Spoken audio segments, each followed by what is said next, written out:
embutido no seu capô. E você sabe por quê?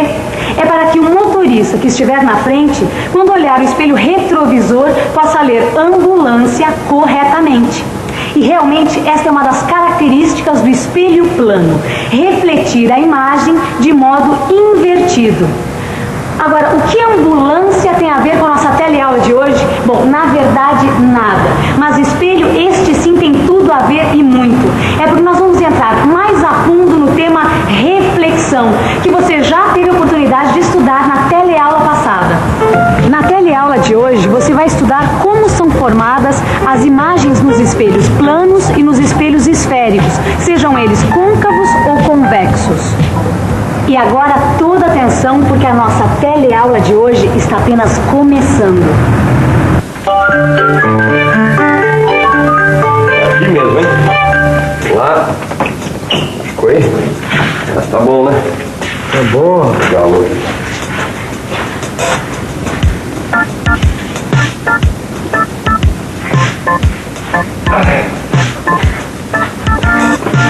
Ô, amiguinho, como é que é? Vamos trabalhar? Tá aí pensando na morte da bezerra? Como é que é? Sabe o que é, Vicente? Eu tô refletindo. Você tá refletindo, lógico, você tá na frente de um espelho e tem que refletir mesmo, né, Gil? Não, exatamente. Estou pensando sobre o reflexo do espelho. O que é o reflexo do espelho? É o seguinte, por que o nome da nossa empresa aparece ao contrário no espelho? É verdade, né? Por que aparece ao contrário? Tudo no espelho fica invertido, né? O que tá na esquerda fica na direita. Exatamente. Aí eu já não sei te dizer não, viu? Aí não tenho ideia. Sabe o que eu gostaria muito de saber, Vicente? Eu também. Bom, Vamos carregar lá.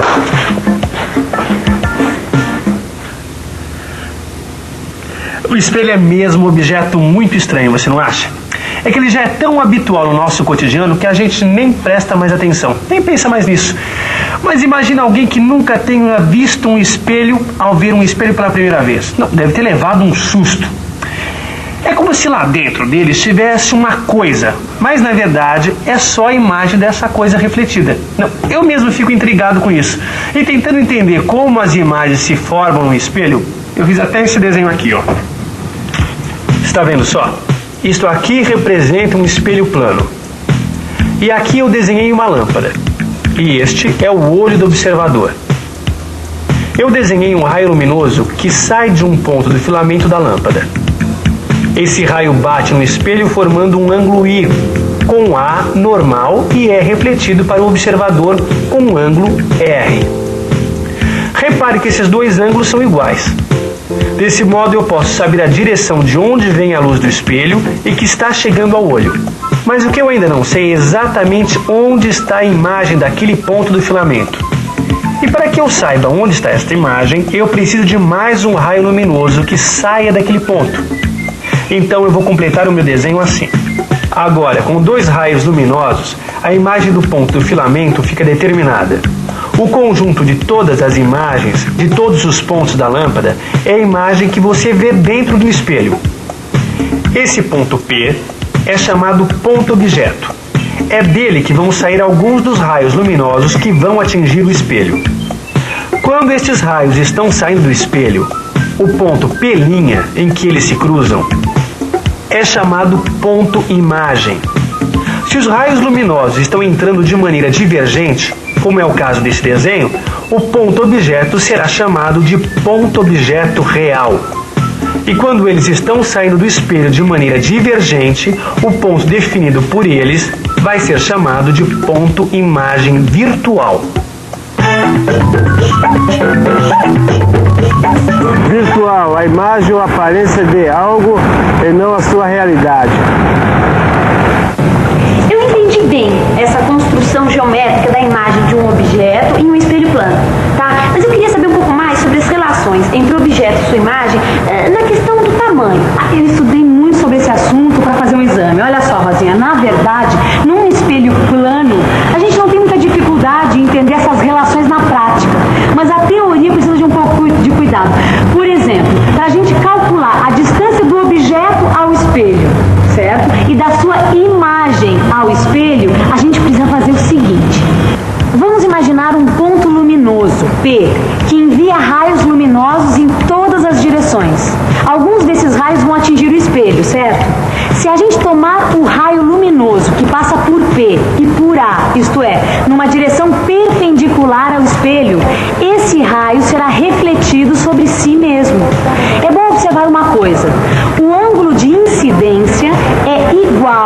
o ângulo de reflexão, que é igual a zero.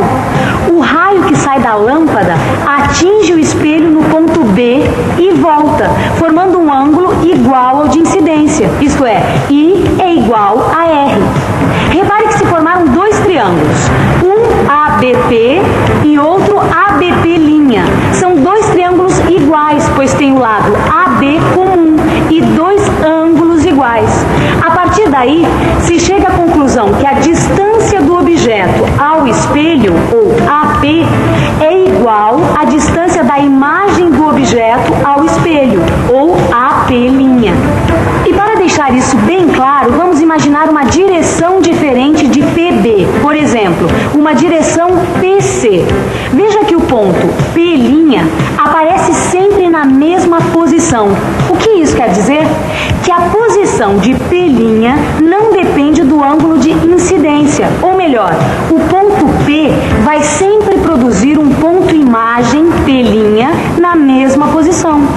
Um sistema assim, como um espelho plano, Rosinha, onde a imagem de um ponto é exatamente um ponto, é chamado de sistema estigmático. Ué, então todo espelho plano é estigmático? Claro, exatamente. Olha só, a imagem de um objeto fornecido por um espelho plano tem exatamente o mesmo tamanho que o objeto.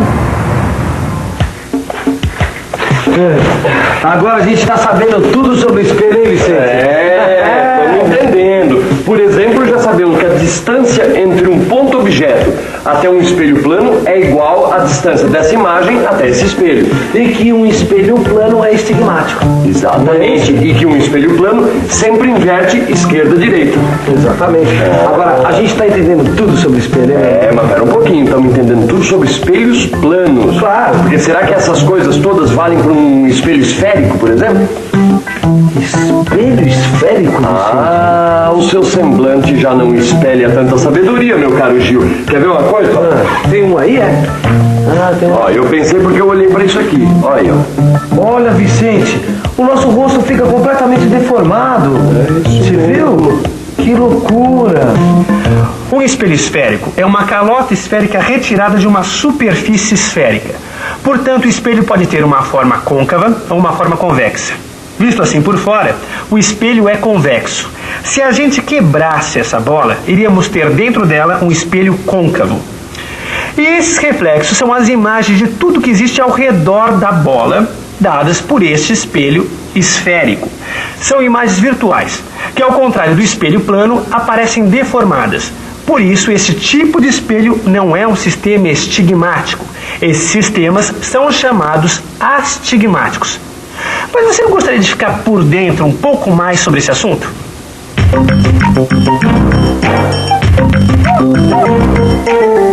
Num espelho esférico, o centro da calota, ou V, é chamado de vértice do espelho. O centro C da superfície esférica é denominado centro do espelho. A reta que passa pelo vértice e pelo centro é chamada eixo principal do espelho. Qualquer outra reta que passe pelo centro do espelho é denominada eixo secundário do espelho. Uma coisa importante de se notar nos espelhos esféricos é que para se obter a normal num ponto de incidência, basta unir este ponto ao centro do espelho. Por isso, todos os eixos secundários são normais. Tem uma coisa que eu não entendo muito bem nessa história de espelhos esféricos, tá? Se a distância entre o objeto e o espelho é igual à distância da imagem ao espelho, como é que pode acontecer tudo isso dentro da bola? Como assim? Eu não entendi direito. Olha, por exemplo, se eu aproximar meu rosto do espelho esférico, eu vou me ver dentro dele, certo? Certo. Então, só que a distância entre o meu rosto e o espelho não é igual à distância da minha imagem refletida, do meu rosto refletido, ao espelho, não é isso? Olha, isso só é certo no caso dos espelhos planos. No caso dos espelhos esféricos, além da distância ser diferente, o tamanho da imagem quase nunca é igual ao tamanho do objeto. E como é que a gente faz, nesse caso, nesse tipo de espelhos, para calcular a distância entre a imagem refletida e o espelho? Bom, primeiro a gente precisa saber a distância do objeto ao espelho. E aí nós temos que aplicar uma fórmula para calcular a distância da sua imagem. Olha, no seu livro de física, você vai encontrar de maneira bem detalhada, passo a passo, a demonstração dessa equação. Só que aqui nós já podemos entender como é que ela se constrói geometricamente, a imagem dos objetos nos espelhos esféricos. Repare nesta vela, que está sendo refletida num espelho côncavo. A chama da vela é um objeto real em relação ao espelho. Agora vamos construir um raio luminoso que incida paralelamente ao eixo do espelho. Esse raio luminoso vai passar pelo ponto F, que é o foco imagem. Repare também que esse foco está situado exatamente entre o vértice V e o centro de curvatura C do espelho. Por outro lado, um raio que passe pelo foco sairá paralelo ao eixo. Esses dois raios vão se encontrar no ponto P', que é a imagem de P. Para construir a imagem inteira da vela, não é preciso construir as imagens de todos os seus pontos. Como a base da vela está apoiada sobre o eixo principal, a imagem dessa base também vai estar. E como a vela é perpendicular ao eixo, sua imagem também é. Assim podemos obter a imagem da vela como um todo, imagem que além de real é invertida. Agora dá uma olhada na mesma vela, só que num espelho convexo. Novamente, o ponto P é um ponto objeto real. Repare em uma coisa, tanto o centro C do espelho quanto o foco F estão na região interna do espelho. Um raio luminoso que entre na direção do foco será refletido paralelamente ao eixo do espelho. E um raio luminoso que entre paralelo ao eixo será refletido numa direção que passa pelo foco. Conseguimos assim o ponto P', que é a imagem de P. Neste caso, P' é um ponto imagem virtual, pois os raios que partem de P' saem do espelho de maneira divergente. Voltando ao caso da vela diante de um espelho côncavo, vamos supor que a gente já saiba onde está a imagem da vela. Imagine um raio que saia da chama da vela e incida no vértice do espelho. Observe que ele sai da extremidade da chama da vela e, após ser refletido, passa pela extremidade da imagem da chama. Então vamos ter dois triângulos semelhantes, ABV e A'B', Se nós chamarmos de Y a altura do objeto e de Y' a altura da imagem, vamos ter essa relação, P sobre P' igual a menos Y sobre Y', onde o sinal de menos indica que o objeto e a imagem estão em sentidos opostos. Olha, Vicente, eu vou te dizer uma coisa, viu? Fala. Eu tô entendendo tudo sobre espelho agora. É, eu também, mas só tem uma coisa, viu? O que é? Eu não sei, bicho. Foi tanta informação que eu não sei se eu vou guardar tudo aqui não, viu? Por isso mesmo, depois de tanta reflexão, que tal uma boa revisão? Você não acha? Ah, não é? Boa ideia. Ainda tem mais uma. Tem mais uma aí? E atenção, se liga aí que é a hora da revisão. Na teleaula de hoje, você viu como são formadas as imagens no espelho plano e quais são, neste tipo de espelho, as relações que existem entre a posição do objeto e a posição da imagem. Viu também como são formadas as imagens em espelhos esféricos, côncavos e convexos, e como obter essas imagens geometricamente, determinando suas posições e tamanhos. Eu não disse que os espelhos eram meio misteriosos. A gente nem repara muito neles e você viu quantas relações existem entre os objetos e suas imagens. Relações até complicadas. Bom, quer dizer, complicadas até a gente resolver estudar bem o assunto. E no seu livro de física você vai encontrar equações demonstradas passo a passo de forma bem clara. No livro você vai encontrar também exercícios que vão ajudar você a